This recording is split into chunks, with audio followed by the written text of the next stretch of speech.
Salut à tous et à toutes, on se retrouve aujourd'hui pour une nouvelle vidéo, on est actuellement le 30 mars 2025 et aujourd'hui du coup on va faire le récapitulatif de ce qui s'est passé la semaine dernière et ce qui se passera la semaine suivante et comment est-ce qu'on peut réagir. Je propose de commencer sans plus tarder, on va pas faire une vidéo trop longue.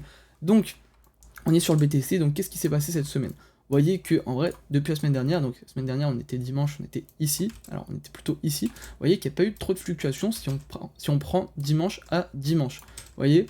Mais par contre ce qui est intéressant à remarquer c'est qu'on a comblé le gap CME, donc on va aller tout de suite dessus. On a comblé le gap CME qui était là, et également on a comblé celui à la baisse. Bon, voilà ce qu'on a fait plus ou moins, et je crois qu'on est en train d'en former un nouveau, vu qu'on est actuellement au 82 000. Donc, on va retourner sur le graphique. Qu'est-ce qui s'est passé? Alors, on s'est fait rejeter de la grande zone OTE, qui était celle-ci. Vous voyez, on s'est fait rejeter 3 fois, et donc, après le rejet, on est venu chercher la zone OTE en fait, de tout mouvement aussi. Comme vous le voyez juste là. Alors, s'il veut bien sélectionner. Hop. Et actuellement, on n'y est pas. Donc, qu'est-ce qui peut se passer? Première option. Bah déjà, on va toucher. Dans tous les cas, je vois, il va aller toucher la zone OTE. Parce que je pense que s'il repart sans toucher la zone OTE, ça va être problématique. Bref, donc, il touche la zone OTE. Très bien. Donc, première option, soit il rebondit. Et du coup, il va soit chercher la zone OTE de tout ce mouvement baissier pour continuer la tendance baissière, soit, bah en fait, tout simplement, il passe cette zone OTE et il va chercher celle-là et enfin il rentre dedans et il va plus haut pour chercher toutes les liquidités qu'il y a au niveau des 90 000, 97 000, ok? Soit, option numéro 2, bah en fait, il y a 3 options. Donc, première, on se fait rejeter dans la zone OTE de ce mouvement, ou alors dans la zone OTE de tout le mouvement, ou alors on se fait rejeter ici. Voilà, ça, c'est les 3 grands axes. Donc, petit 1, on fait ça, petit 2, on fait ça. Et dans ce petit 1, on fait plusieurs choses. Donc soit ici on se fait rejeter, soit ici on y va ou on se fait rejeter. Enfin bref, vous voyez c'est tout le temps les mêmes points de confluence, tout le temps les zones OTE. Ensuite, qu'est-ce qui va se passer? Il va se passer que si en fait on vient tout de suite rebondir ici, moi je vais poser un long. Je vais essayer de trouver des belles targets sur des altcoins pour trouver un long et je vous collerai ça dans le Telegram qui est dans la description, je rappelle, avec tous mes autres liens de tous mes autres réseaux, dans lequel je poste plein de contenu, donc n'hésitez pas à aller voir, c'est toujours très intéressant. Et en tout cas, voilà, c'est ce que j'essaierai de faire si on arrive à trouver un rebond ici. Si on n'arrive pas à trouver de rebond, ce qui m'étonnerait, parce que du coup on est en train de creuser un gros gap CME entre les 84 000 qui sont ici, et du coup les 81 000, bientôt 400, dès qu'on les aura atteints. Mais donc si on n'arrive vraiment pas à trouver ce rebond, ou alors que du moins on rebondit et après on chute, et ben il serait intéressant soit de trouver un short ici, soit en fait de tout simplement rien faire si on rebondit pas à partir de là. Et pourquoi? Parce qu'en fait on a déjà assez bien corrigé sur les altcoins le fait qu'on soit retombé de cette zone OTE. Et alors il est toujours possible de trouver des patterns, mais ce sera pas hyper intéressant. Et je vais essayer, mais je pense que je vais pas me casser la tête dessus. Moi j'essaie de vraiment trader les gros mouvements comme on a eu pour celui-là. Alors pardon, pour celui-là. Mais autre ça, je pense que je vais éviter de trop trader parce que des fois ça casse plus la tête qu'autre chose et on n'en tire pas grand chose à la fin.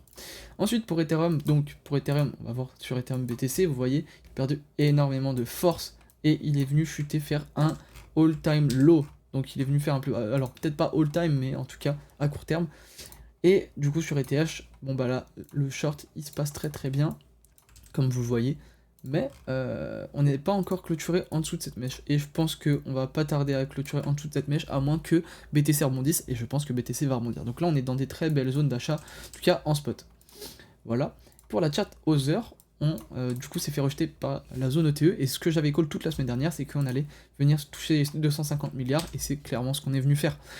Et ça, c'est vraiment hyper cool. Mais là, on est sur la Fair Value Gap Daily. Donc on est en train soit de rebondir dessus, soit de la réintégrer. On va voir. Et pourquoi pas se faire rejeter à la baisse. Et sur Ethereum, en fait, j'ai pas regardé ce qui s'est passé en une semaine, donc weekly. Hop. Donc, bon, bah voilà. On est en train de faire une big bougie rouge, mais par contre, on a toujours laissé cette fair value gap qui est ici intacte. Donc, pourquoi pas revenir la toucher, et sinon on reviendra toucher elle, mais un peu plus tard. En tout cas, vous voyez à peu près que dans tous les cas, on ira revenir les toucher un jour, quoi. Mais en tout cas ce jour il n'est pas encore arrivé. Et mais par contre je pense vraiment qu'on est sur un bottom ou alors qu'on y est très proche. À la limite on pourrait redescendre sur cette fair value gap là. Enfin, en tout cas, on pourrait la combler, donc au 1650, mais si c'est ça, moi je pose un énorme parpaing, sachez-le. En tout cas, voilà pour ce qui était de l'analyse du marché global. Maintenant, on va aller voir 2-3 alts. Donc sur le défi, le challenge des 1 to 10K, on a pris une position qui était sur le note. Alors, on va reprendre. Et actuellement, je pense qu'il va revenir un peu plus bas. Donc, j'ai pas vendu ici. Normalement, j'avais mis un ordre au 0.20. Alors, 0.17.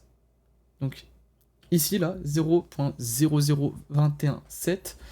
Et du coup, il s'est pas pris. On l'a pratiquement front run. Donc, c'est un peu dommage. Mais là, on est de toute façon en train d'y revenir. Et je pense que ça va arriver tôt ou tard. Et pour les autres trades, je les avais du coup close, donc on peut les enlever.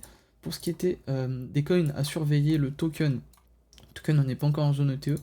Le SUI, moi je pense que le SUI on est pas mal, là on a fait un beau petit crash. Je voulais prendre un trade là-haut mais j'ai pas réussi. Et pareil pour le RSR. Le RSR par contre il y avait un beau trade à prendre, j'ai juste pas vu. Là sur le Mavier on est en train de remonter. Moi je pense que là, c'est même le moment idéal pour short, parce que franchement, regardez ce qu'on a fait. On n'a pas assez corrigé, donc je pense que là on va avoir une autre salve et cette fois on va aller un peu plus bas. Enfin bref, on verra tout ça. En vrai là ça peut être intéressant. Ça peut être intéressant, malgré qu'en vrai il n'y a pas vraiment de pattern, juste on laisse des liquidités là. Donc à la limite ce qu'on peut faire c'est même revenir là, avant d'aller un peu plus bas. Donc pourquoi pas short si on revient un peu plus haut. Là en vrai on peut short quand même, mais c'est plutôt risqué parce que vous voyez, on fluctue de ouf hein. Alors là, on revient ici, moins 20%. Là, on revient ici, moins 40%. Enfin bref, vous avez la vision. En tout cas, les gars, moi je pense que je vais vous laisser là-dessus. C'était juste pour avoir l'idée globale de ce qui va se passer sur la semaine. Et je vous souhaite à tous et toutes une très bonne fin de week-end. C'était Albin Crypto. Ciao.